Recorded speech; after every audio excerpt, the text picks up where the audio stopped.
I spent 40 years building something I was never allowed to understand. 40 years of my life given to a project so vast that when I first saw it, I thought I was looking at a wound in the earth itself.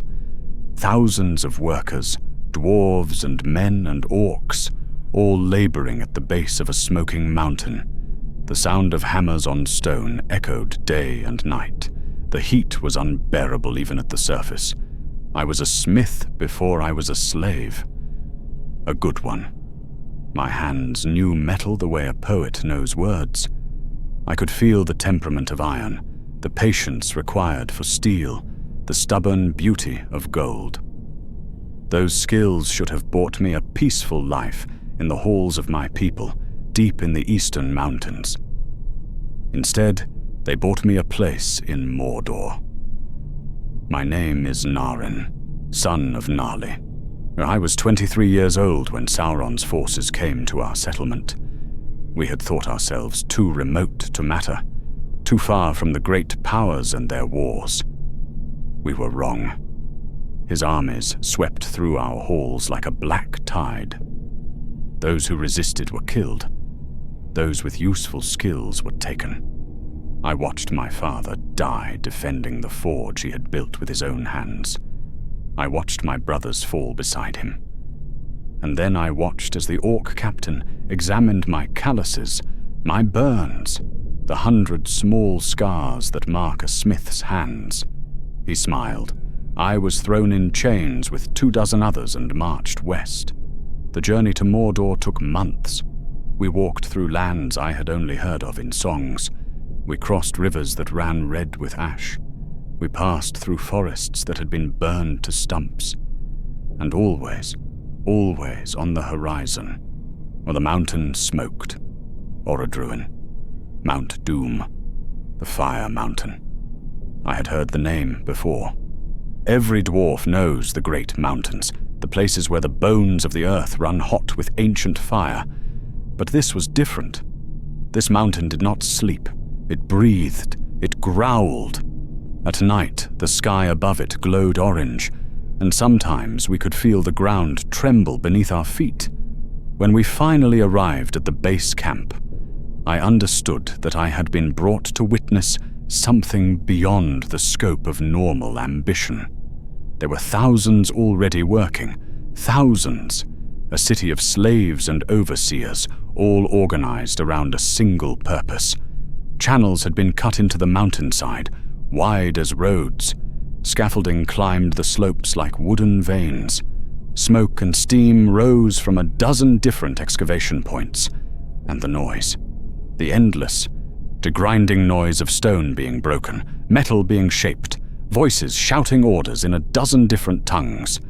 We were processed like ore, examined, categorized, assigned. An orc with a brand shaped like a burning eye marked my shoulder. I still carry that scar. Then I was given to an overseer, a man from the south, with dead eyes and a voice like gravel. He led me down into the earth, down into the project. The first chamber took my breath away. It was vast, carved from the living rock of the mountain. But it was not natural. Every surface had been worked, smoothed, angled with precision. Channels had been cut into the floor, each one exactly measured. And at the center, a shaft descended further still, glowing faintly with the red light of the mountain's heart. "You will work here," the overseer said. "You will build what you are told to build. You will ask no questions. You will speak of this to no one outside your work detail. If you fail, you will be killed. If you succeed, you will continue working. Do you understand?" I understood. He assigned me to a team of 12, other dwarves mostly, a few men who had been masons or metal workers in their former lives. Our task was explained in the simplest terms. We were to build channels, heat-resistant channels that would redirect the flow of molten rock from the mountain's depths. The specifications were exact. The tolerances were impossibly tight. We were given no explanation of why. The work consumed everything.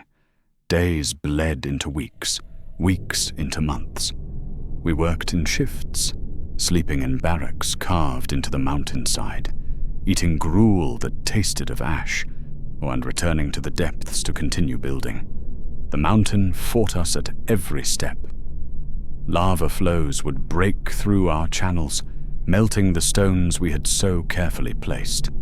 Gas pockets would explode without warning, filling chambers with choking fumes.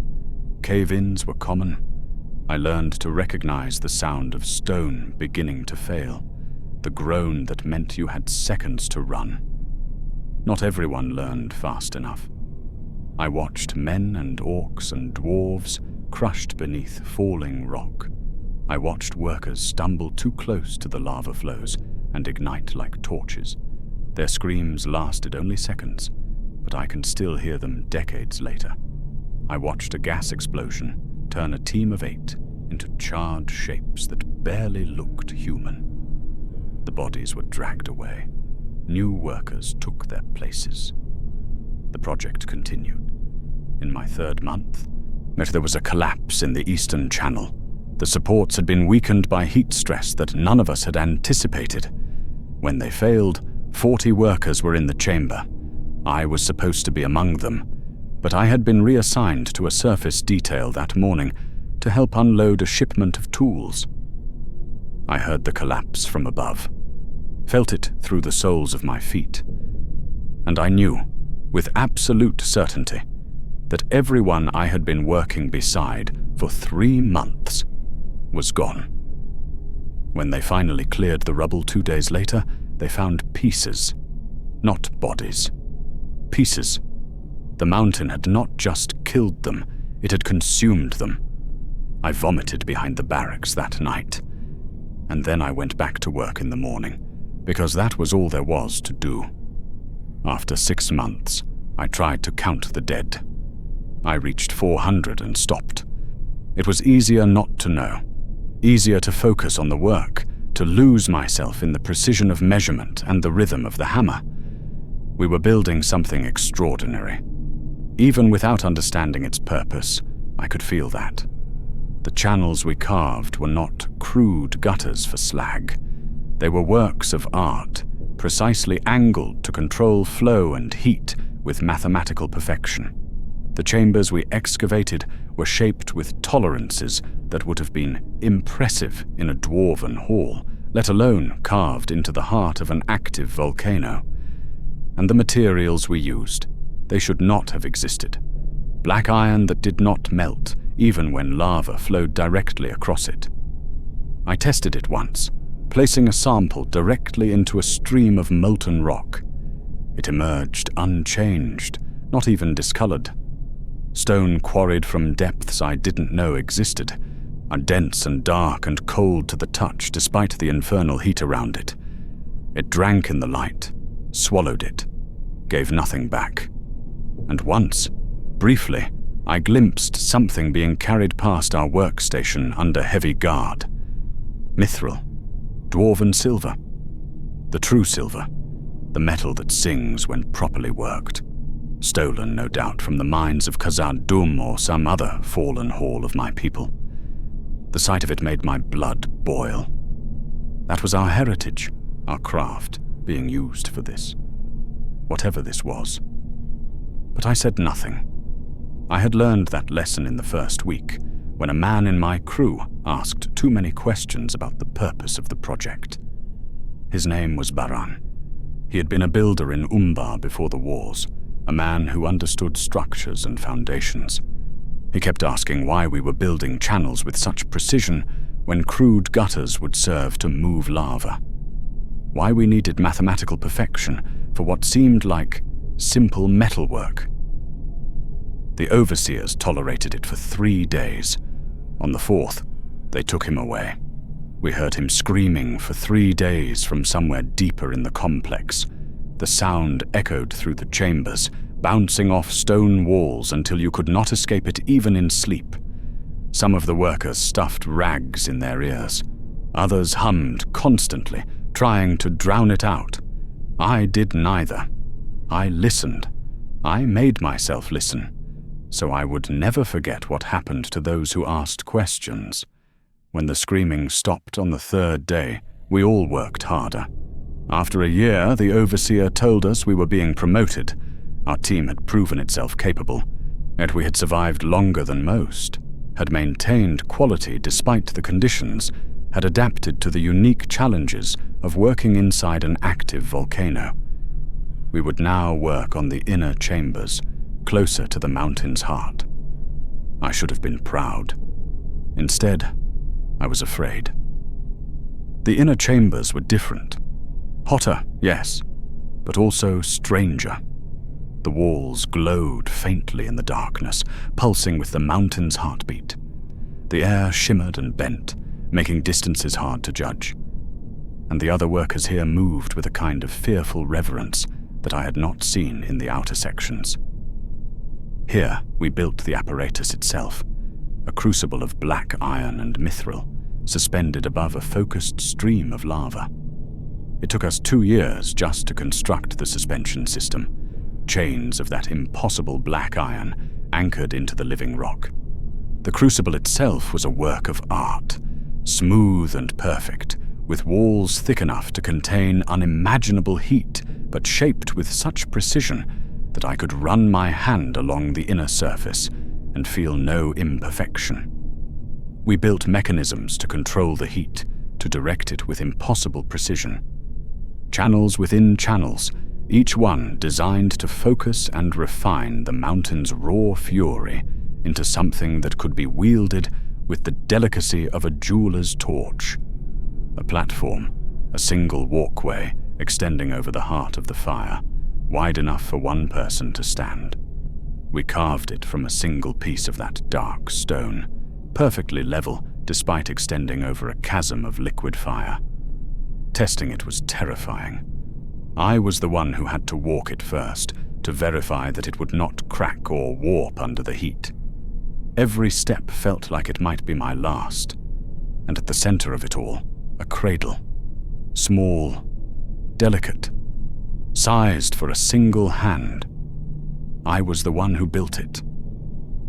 My hands shaped the mithril, working it in fires that would have vaporized normal metal. I could feel the metal singing under my tools, responding to my touch. Despite everything, despite the horror and the slavery and the death, I felt pride in that work. It was the finest thing I had ever made. The cradle had to be perfect, absolutely perfect. It would hold something above the focused heart of the mountain's fire, and any flaw, any imperfection, could mean catastrophic failure. So I worked on it for 6 months, testing and adjusting and refining until I could place it in the apparatus and know, with absolute certainty, that it would not fail. It was beautiful. It was also terrifying, because I finally understood. This entire project, this 300-year construction, this mountain hollowed out and tamed, all the thousands of deaths and the endless labor. All of it was for something small. Something that would fit in the palm of my hand. What could possibly be worth this? I began to mark the years on the wall of my barracks, in a place where the overseers would not see. Small scratches, one for each passing year. After 10, I stopped looking at them. After 20, I stopped adding them. Time had ceased to mean anything except the endless cycle of work, sleep, work. My hands had become leather, scarred and burned and calloused until I could barely feel anything through them. My back was permanently bent from working in the cramped spaces. My lungs were damaged from years of breathing ash and fumes. My eyes had adjusted to the constant red glow of the mountain's fire until I could barely see in normal daylight when I was occasionally sent to the surface for supply runs. I was becoming something else. Not quite dwarf anymore. A tool shaped by the mountain and the work just as surely as I shaped metal in the forge. And still, the project grew. New chambers were excavated, new systems built. The apparatus became more complex, more refined. Workers came and went. Most went to the mountain, consumed by cave-ins or gas or simple exhaustion. A few were promoted to other projects elsewhere in Mordor. Fewer still were granted the mercy of a quick execution for some failure or transgression. I survived because I was good at what I did, because my hands could work mithril and black iron with equal skill, because I understood tolerances and heat stress and the mathematics of structure, because I made myself useful, and usefulness was the only currency that mattered in Mordor. And occasionally, we would receive visits from figures who stood in the shadows and spoke in languages I didn't recognize. Their voices made the air feel colder, despite the heat. They were not orcs, not men, not anything I had a name for. The orcs would not look at them. Even the human overseers would bow low and retreat when they approached. I never saw their faces clearly. I did not want to. But I felt their presence, cold and ancient and patient. They would examine our work, running fingers along the channels we had carved, testing the apparatus with senses I didn't possess. And then they would leave, and we would breathe again. In my 30th year of service, but there was an incident that changed everything. An elf had been brought to work on the project. This alone was unusual. Elves were rare in Mordor, and those who were captured were usually killed immediately or tortured for information and then killed. But this one had skills that were needed. He was an engineer, someone who understood the mathematics of heat and flow in ways that even we dwarves did not. His name was Gwindor. He told me this in a whisper during a brief moment when the overseers were distracted by a structural issue in an adjacent chamber. It was the first time in years anyone had shared their name with me freely, without being asked. He was tall, even for an elf, with dark hair and eyes that had seen too much. He had been captured in some battle in the West, details he would not share. But he had been an architect in Nargothrond before the wars, had helped design the great bridges and halls of that hidden city. His understanding of structural engineering was profound. He was assigned to our team. For 6 months, he worked alongside us, saying little, his face a mask of controlled despair. But I could see him analyzing the apparatus, understanding it in ways the rest of us couldn't. His hands would tremble sometimes when he made adjustments to the focusing mechanisms, as if he was touching something that should not exist. We formed a kind of friendship, though neither of us ever acknowledged it openly. He would work beside me on the most delicate tasks, the ones that required precision and understanding rather than brute strength. We developed a rhythm, a silent communication that made the work flow more smoothly. And slowly, carefully, he began to speak to me. Not about the project, about other things, about the world outside, about sunlight and stars and the sound of water flowing over clean stone, about things I had almost forgotten existed. It was dangerous. Any personal connection was dangerous in this place. But after 30 years of isolation, of being nothing but a tool, I craved it desperately. And then, one day, he tried to destroy it all. I do not know how he acquired the explosive compounds. Perhaps he made them himself from materials scavenged from the worksite. Gwindor was brilliant. He understood chemistry and metallurgy in ways that went far beyond normal engineering, but he placed them carefully, precisely, at structural points that would bring down not just the apparatus, but the entire chamber system. It would have collapsed everything we had built in 30 years, would have buried the project under millions of tons of rock and made the mountain itself unstable. It would have been beautiful in its way, the ultimate act of defiance. He was caught before he could ignite them. An orc overseer noticed something out of place, a stone that had been moved, a smell in the air that should not have been there. They searched the chamber and found the charges, carefully hidden, but not hidden well enough. They brought Gwindor to the center of the work area and made us all stop and watch. What happened next took 3 days. They did not kill him. Not immediately. Sauron himself came to deal with the saboteur. It was the first time I had seen the Dark Lord up close. He was beautiful. I had expected a monster. Something twisted and terrible, but like the figures in shadow that sometimes visited our work. But he appeared as an elf lord of surpassing grace. Tall, fair of face, with golden hair and eyes that seemed to hold the light of stars.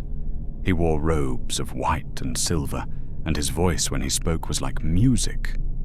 Annatar, they called him, the Lord of Gifts. I understood, looking at him, how he had deceived the elves of Eregion, how he had walked among them as a friend and teacher, how he had convinced them to forge the rings of power under his guidance. He was everything an elf lord should be, refined and beautiful and wise. And then he spoke to Gwindor, and I understood the other truth. Beneath the beauty was something ancient and pitiless. His voice was kind, almost gentle, as he asked the elf why he had tried to destroy the work. But there was no mercy in it, or no possibility of mercy, only a terrible curiosity, the same curiosity a child might have when pulling the wings off an insect to see what happens. Gwindor, brave to the end, spat at his feet and said nothing. Sauron smiled and began. I will not describe in detail what was done. I cannot. The images are burned into my mind, and sometimes I still wake up seeing them. But I will say this. Sauron didn't use blades or fire or any crude instrument of torture. He used words. He spoke to Gwindor in that musical voice, and with each word, something inside the elf broke a little more.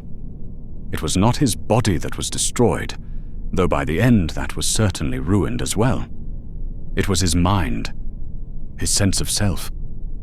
Sauron unmade him, carefully and precisely, the way a master craftsman might disassemble a complex mechanism to understand how it works. The sounds echoed through the entire complex. Not screaming, not really. Worse than screaming. The sounds of someone losing their grip on reality, on identity, on everything that made them a person. It continued for 3 days. We were not allowed to stop working. We built and hammered and measured while those terrible sounds bounced off the stone walls, filling every corner, every shadow, until there was no escape from them. On the first day, Gwindor begged for death. On the second day, he begged for anything at all, if only it would stop.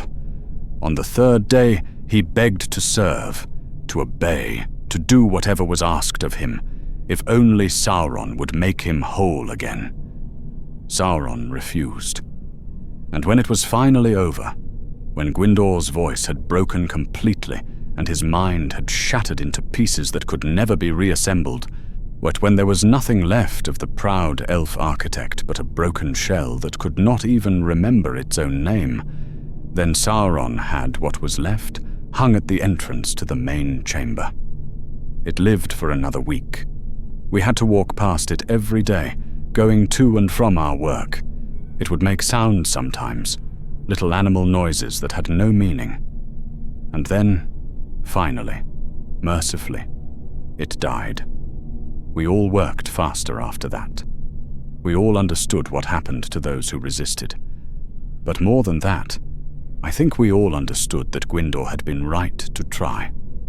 Whatever we were building, it was something that should never be completed. And we were completing it anyway, because the alternative was 3 days of having our souls torn apart. I mourned him in the only way I could. I worked on the apparatus with even greater care, making sure that every adjustment, every refinement was perfect. Because if this terrible thing had to exist, If Gwindor had died trying to stop it, then at least it would be built right. At least his sacrifice would not be in addition to shoddy work. It was a strange kind of honor, but it was all I had to give. The years ground on. 30 became 35, 35 became 40. I had spent more of my life in the mountain than out of it. The faces of my father and brothers had faded in my memory, becoming indistinct shapes with no details. Sometimes I could not remember what my home had looked like before the fires. Sometimes I could not remember anything except the red glow of lava and the sound of hammers on stone. But the work was nearly complete. I could feel it. The apparatus had been perfected, tested, retested. The channels flowed with mathematical precision. The crucible sat ready, suspended above the focused heart of the mountain's fire. Every mechanism functioned flawlessly. Every tolerance was met. There was nothing left to refine, nothing left to build. It was done. And then, one day, the overseer came to our barracks and told us the work was finished. We had expected celebration, or release, or at least a change in our routine, reassignment to some other project in the vast machinery of Mordor's industry. Instead, we were retained. Not reassigned. Not killed. Retained. A group of us, perhaps 50 workers, the masters of our crafts, the ones who had survived longest, who had built the most critical components, who understood the apparatus better than anyone else. We were moved to better quarters, carved from cleaner stone with actual beds instead of stone shelves. We were given better food, bread that did not taste entirely of ash, meat that was almost fresh. We were told we were being honored for our service, that we would witness the first use of the apparatus to make adjustments if needed. I should have understood then. But I was too tired, too worn down by decades of labor and loss to see the truth hiding in plain sight. I let myself believe that perhaps this was genuine, that perhaps we would be needed for maintenance, for keeping the apparatus functional, that perhaps usefulness would buy us continued survival. The 50 of us began to talk, carefully and quietly, in our new quarters. We had not been allowed to speak freely in years, and now suddenly we could. It was intoxicating and terrifying at once. There was Thrain, another dwarf who had worked on the crucible. There was Belegorn, a man from Gondor who had designed the heat-focusing channels. There was Asgarn, an orc who had supervised the excavation teams and understood the mountain's geology better than anyone. We were the masters, the ones who had made this impossible thing real. We speculated in whispers about what would be made. A weapon, surely. Something of terrible power. Perhaps a sword that could cut through stone. Perhaps armor that could turn any blade. Perhaps something we could not even imagine. But we would see it. We would witness the culmination of 300 years of work. And that felt like something, at least. An ending to the endless labor. The day came without warning. We were roused before dawn and led down into the completed chamber. It was the first time I had seen it empty, without workers and scaffolding and the chaos of construction. It was breathtaking. The chamber was perfectly circular, carved from black stone that seemed to drink the light. The channels we had spent decades building ran along the floor and walls, glowing faintly red where the mountain's heat flowed through them. At the center, the crucible waited, suspended above a shaft that descended into pure fire. The platform extended from the entrance to the crucible, narrow and precise, a single, perfect line across the abyss. And around the edges of the chamber, observation platforms had been built, positioned to give clear sight lines to the apparatus without interfering with its function. We were positioned there, each of us assigned a specific spot. given a clear view of everything. We waited, for the mountain rumbled softly, a sound I had heard for 40 years, as familiar as my own heartbeat. Some of the workers shifted nervously, others stood perfectly still, barely breathing. And then he came. Sauron entered alone. He was still in his fair form, still beautiful and terrible. But there was something different about him now, a sense of anticipation, of culmination, of power about to be realized. He moved with complete confidence, unhurried, savoring the moment. He carried something in his closed hand, something I could not see. He walked the length of the platform slowly, examining the work. His eyes swept across every surface, every join, every carefully crafted detail. He paused at the crucible, running one perfect hand along its edge. He touched the suspension chains, testing their strength. He examined the focusing channels, or nodding slightly to himself. And I felt a surge of pride despite myself, despite everything. It was perfect. We had built something perfect. Even if I did not know its purpose, even if it would be used for evil, the work itself was flawless. Sauron seemed to agree. He smiled, a small private expression of satisfaction, and continued to the center of the platform. He reached the crucible and paused. The chamber fell silent. Even the mountain seemed to hold its breath. The rumbling stopped. The lava flows in the channels seemed to slow. Everything waited. Sauron opened his hand. I saw gold, but not normal gold. It shimmered with a light that did not come from the lava below, a light that seemed to come from within the metal itself. It was small, already shaped roughly into a band. Something taken from elsewhere, and something that had been prepared by other hands. This was not raw material. This was something that had already been worked, already imbued with power. I could feel it from the observation platform, a pressure in the air, a weight that had nothing to do with physical mass. He placed it in the cradle I had built, the small mithril cradle designed to hold something precious above the focused heart of the mountain's fire. It fit perfectly. Of course it did. I had built it to be perfect. And then he raised his other hand and spoke. The words were in a language older than stone, older than the mountains, older than the world, perhaps. They made my bones ache. They made the air itself seem to bend and twist. They made reality feel thin, as if the world was just a skin stretched over something vast and terrible. And the mountain responded. The lava rose, not randomly, not chaotically, but with purpose and intent. It formed a column of pure heat beneath the crucible, so intense that even from the observation platform I could feel my skin beginning to blister. The gold should have vaporized instantly, should have turned to vapor and been scattered on the superheated air. Instead, it began to flow, to shape itself, to become. Sauron's hand moved above the crucible, gestures of incredible precision and control, conducting the fire like a maestro conducting an orchestra. The gold flowed and reformed, melting and solidifying in patterns I could not follow.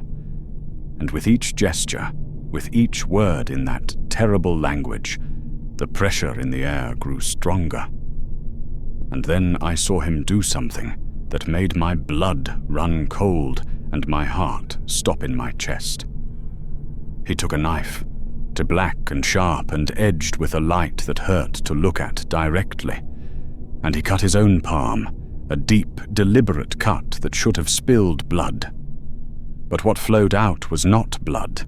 It was light and shadow mixed together, essence and power made tangible.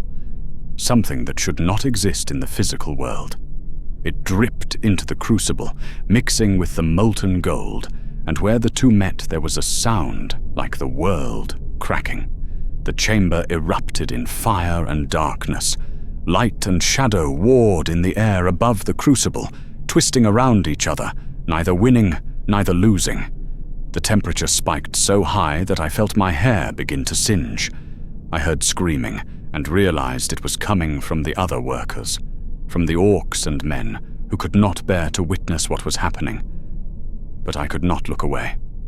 I was transfixed, held in place by a horror that was also a kind of terrible beauty. I watched as the gold drank in Sauron's essence as it shaped itself under his will, with a precision that went beyond anything physical tools could achieve. And then letters began to write themselves into the surface of the forming ring. Letters of fire, burning themselves into existence, words in that same terrible language that made the air scream. They were not engraved. They were not carved. They were born, pulled from the essence Sauron had poured into the metal, given form and meaning and power. The words burned brighter and brighter until I had to turn my head away or go blind.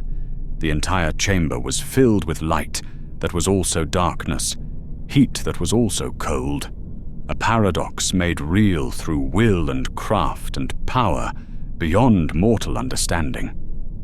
And then, suddenly, it was done. The fire lowered. The darkness receded. The chamber fell silent again, so quiet I could hear my own heart hammering against my ribs. Sauron reached into the crucible with his bare hand, into heat that should have stripped the flesh from his bones, and lifted out a ring, a simple band of gold, small, perfect, unadorned except for the script that glowed faintly along its inner surface. 300 years of construction, thousands of lives lost, a mountain hollowed out and tamed, an apparatus of unimaginable complexity and precision built by the finest craftsmen Sauron could capture or coerce, all used for 30 seconds of forging. 30 seconds. Sauron held the ring up to the light of the mountain's fire, examining it from every angle. For a long moment, he simply stood there, motionless, studying what he had made. And then he smiled.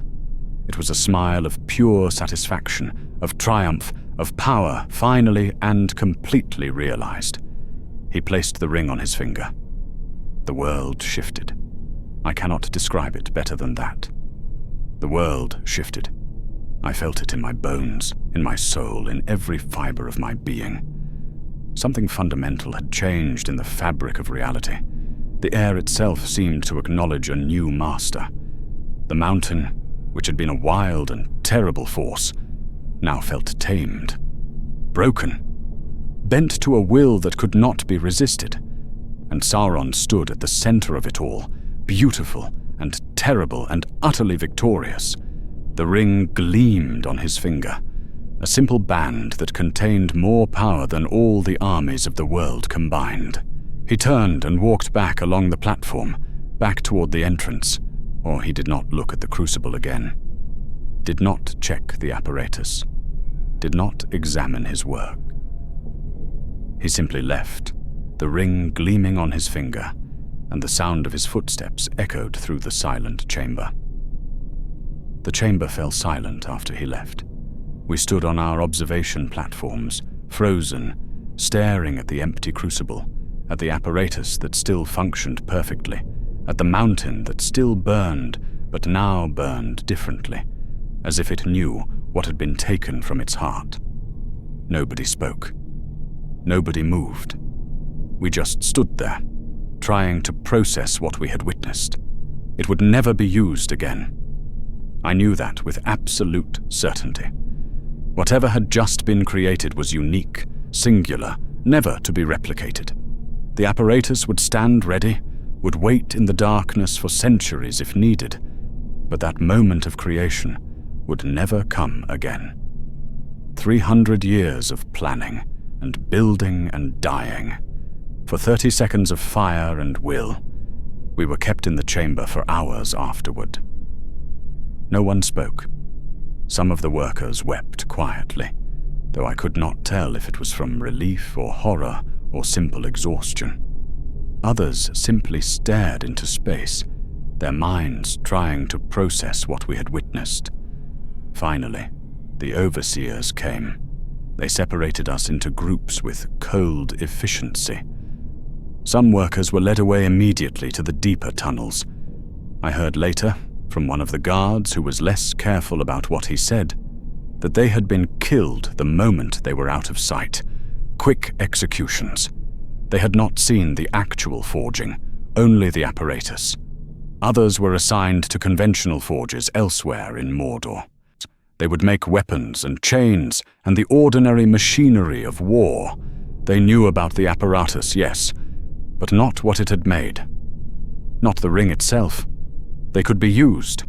Our group, the witness detail, the 50 masters who had built and observed, we were kept separate, housed in isolated quarters, better than before, given good food and rest, told we were being honored for our exceptional service, and one by one we began to disappear.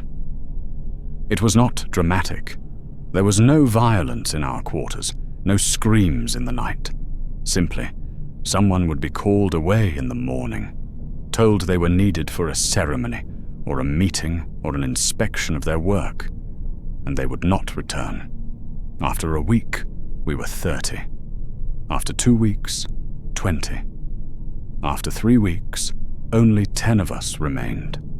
The rest of us began to understand, or in the quiet moments between sleep and waking, began to piece together what was happening. But none of us spoke about it. To speak would be to acknowledge, and to acknowledge would be to accept, and acceptance was a kind of death in itself. I spent those weeks thinking about Gwindor, about his attempt to destroy the apparatus, about how close he had come to succeeding. If he had managed to ignite those charges, none of this would have happened. The ring would never have been forged. Sauron's great work would have been undone. But he had failed, and now the ring existed, and those of us who had witnessed its creation were being systematically eliminated. I was not angry. I was not even afraid. Not really. I was simply tired. 40 years of labor, and this was the ending. It seemed almost fitting, in a way. We had built something that would reshape the world, and the price of that knowledge was everything. On the morning of the 4th week, the overseer came to my quarters. His face was carefully neutral, practiced at revealing nothing. He told me that the Dark Lord wished to grant me the greatest honor imaginable, that I had served with distinction, that my work had been flawless, that I was to be rewarded above all others. I was to attend a private ceremony that evening, in the great hall at the center of the complex. He left before I could ask questions. Not that I would have. I knew what questions were worth in this place. I sat in my quarters as the day slowly passed, watching the light change through the narrow window that looked out over the ashen plain, trying to convince myself that this was genuine, that perhaps I would be freed, or sent back to what remained of the world with gold and provisions and permission to leave, or given a position of authority, made an overseer or administrator, my skills rewarded with power. But deep down, in a place I didn't want to acknowledge, I knew the truth. There is only one honor that Sauron grants to those who have served him perfectly and know too much. The Great Hall was empty when I arrived that evening except for Sauron himself. He stood at the center, still in his fair form, beautiful and terrible and patient. The ring gleamed on his finger. I could feel it now, even from across the hall, a pressure in the air, a weight on the world that had not been there before. He smiled as I approached. It was a genuine smile, warm and almost kind. It was somehow worse than if he had been cold. "Nárin, son of Nali," he said, and hearing my name in his voice made my skin crawl. "You have served me well, better than well, perfectly. The apparatus you built with your brothers in craft will stand as long as the mountain itself. It is a masterpiece of engineering and artistry." I said nothing. My voice had fled. "I reward those who serve me with distinction," he continued, his voice like music, like honey, like poison. "And you have earned the highest reward I can bestow: peace, true, eternal peace, rest from your labors, release from the burden of knowledge." My heart was pounding so hard I thought it might break through my ribs. "Others will live with what they have seen," Sauron said softly, gesturing vaguely toward the rest of Mordor, the sprawling war machine he had built. "They will carry the weight of this secret. They will spend their remaining years in service, always knowing, always fearing. But you, Nárin, you will be granted rest." He raised his hand. The ring caught the torchlight, throwing shadows that seemed to move independently. In my final moments, I understood everything with terrible clarity. The ring on his finger was the culmination of centuries of planning. It was power made manifest, dominion crystallized into metal and fire, and the secret of its creation could never be allowed to spread, could never be known.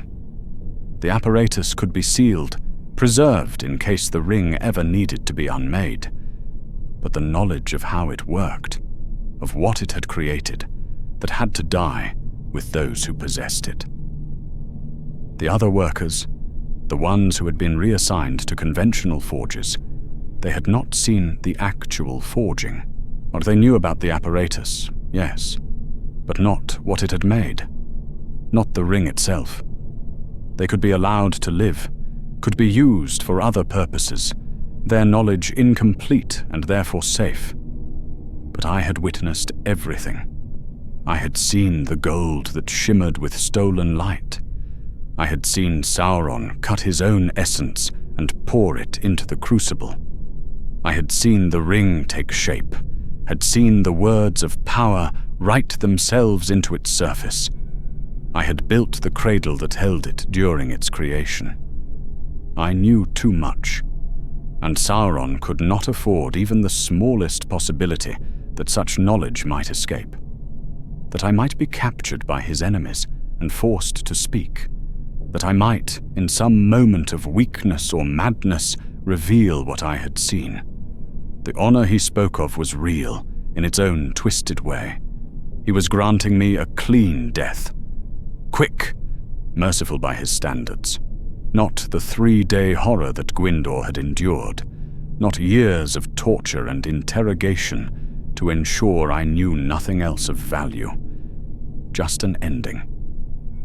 "You served with distinction, Nárin," Sauron said, and his voice was genuinely appreciative. "Few have ever built with such precision, such artistry. The cradle that held my work during its creation was flawless. Not a single adjustment was needed. That is remarkable. Truly remarkable." He stepped closer. I could see the ring more clearly now. Simple. Perfect. Terrible. The script along its inner surface seemed to pulse with its own light, words in a language that should not be spoken. "You should be proud," he continued. "What you built will outlast kingdoms. It will outlast races. When the mountains are dust and the stars grow cold, well, the forge you helped create will still stand, waiting in the darkness. That is immortality of a sort. Your work will be remembered, even if your name is not." I found my voice, finally. It came out as a whisper, rough from disuse and fear. "Why?" Sauron tilted his head, curious, like a bird examining an insect. "Why what? 300 years, thousands dead, all for 30 seconds of fire." He smiled, understanding, perhaps even pleased that I had asked. "Because perfection cannot be rushed, Nárin. Because some things are worth any price, any sacrifice. I needed a forge that would burn hot enough, precise enough, focused enough to shape not just gold, but power itself. Not just metal, but will and dominion made tangible. He gestured around the hall, but I knew he meant the apparatus, the mountain, the entire vast project. Well, I needed a cradle that would hold my work without flaw, without the slightest imperfection that might corrupt what I was creating. I needed apparatus that would never fail, because I would only have one chance to forge what I needed to forge. One chance to bind my power into physical form. And I got exactly what I needed, thanks to you and your brothers in craft. You gave me perfection, and for that, I am grateful. The others, I said, my voice steadier now. The other members of the witness detail, you killed them too. I granted them rest, Sauron corrected gently, as if the distinction mattered. As I grant you rest now. You understand why this is necessary. I did, hated it with every fiber of my being, but understood it. In his position, I might have done the same. The secret was too great, the knowledge too dangerous. The ring, I said. What does it do? Sauron's smile widened, and for just a moment I saw something beneath the beautiful mask, something ancient and hungry and vast beyond comprehension. Everything. Nothing. What it does is not your concern anymore, Nárin. Your work is complete. The forge stands ready, should I ever need to return what I have made to the fires that made it. But that day will never come, because I will never be parted from this. He raised his hand, showing me the ring, letting me see it clearly one last time. I am grateful for your service, he said again. Truly, not many earn such words from me. You were a master craftsman, Nárin, son of Náli, the finest I have had the privilege to work with. Your skill honored your people, even in the service of their enemy. And then he killed me. It was quick, painless. A gesture of his hand, a word spoken softly, and the world simply stopped. No pain, no fear, just a sudden, absolute ending. My last thought, as the darkness took me, was of the apparatus. The beautiful, terrible apparatus I had spent 40 years perfecting. The channels and crucibles and focusing mechanisms, the small mithril cradle, designed to hold something precious above the heart of a mountain's fire. It was still there, still perfect, still waiting, and I had built it to last forever. Before we continue, I want to ask you something. If you are enjoying these stories from the shadows of Middle-earth, the voices of those who witnessed history but never made it into the songs, then please consider subscribing to Whispers from the Shire. Every subscription helps me bring more of these untold tales to life. There are so many secrets buried in the dark places of the world, so many witnesses who never got to tell their stories. Help me share them. Thank you. Now, where was I? Ah, yes. The apparatus. The forge that made a god. It stands still, you know. Sealed beneath the mountain. Waiting. Patient. Hungry. The ring is out there now, on his finger, doing whatever terrible work it was designed to do. Commanding. Dominating. Reshaping the world according to his will. And if, someday, that ring must be unmade, it can only be done in one place, in the fires where it was forged, in the apparatus that I built with my own hands. I pray that day never comes, but if it does, the forge will be ready, because I built it to last forever, because that is what he demanded, and I was very, very good at my work.